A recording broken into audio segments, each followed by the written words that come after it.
mugamba mutya abali ku channel yaffe eyitibwa Kyayiti YouTube channel yaffe olwaleero olw'omunaffe yambuzizza ekibuuzo ku nsonga y'okukyalira ensiko ey'okuteekako obuntu bwammwe obwo. Wambuuzizza nti abalongo abo olunaku mbasika emirundi emeka? Ky'ekibuuzo kye wambuuzizza.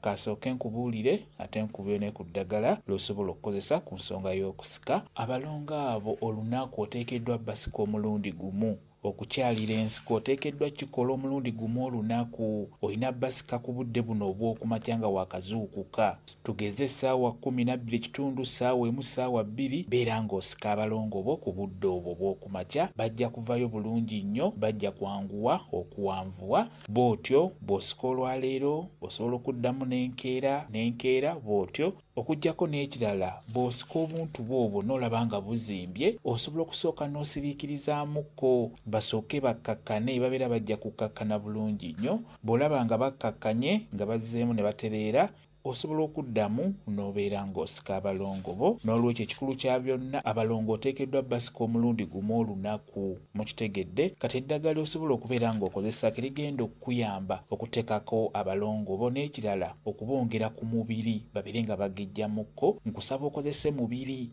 oyo mulungi nnyo ku nsonga eyo y'okusika abalongo. Beera ng'ofuna obukola bwa mubiri bulungi nnyo. Bw'omala okubufuna bunyigenyiga oggyemu amazzi ago. Beera ng'obunyiga nga bw'olaba. Amazzi ago funa w'ogateeka nga bw'olaba bwentyo bwe nkikoze. N'oluvannyuma weeteeketeeke bulungi. Bw'omala okweteekateeka, nkusaba ofuna akatawulo okateeke mu mazzi agabuguma, osooke ovumbevumbe obukyala bwo. Vumbavumba awoogenda okusika, n'oluvannyuma osobola okubeera ng'otandika okusika. Kwata mu tuzzi otwo twa mubiri, eno nga bw'osika abalongo bo. Kwata mu mazzi ga mubiri ago, eno nga bw'osika abalongo. Bagendagendako bulungi nnyo. Kamba WhatsApp namba yange osobola okumbuuza, nja kwongera okukunnyonnyola ku viidiyo eno.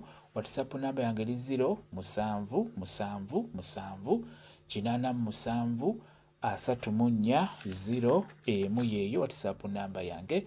Mwebale kubeera ku channel yaffe eyitibwa Kyayiti YouTube channel yaffe. Kyembasaba mugende mu maaso n'ogyegattako mubeere bulungi. Mweraba.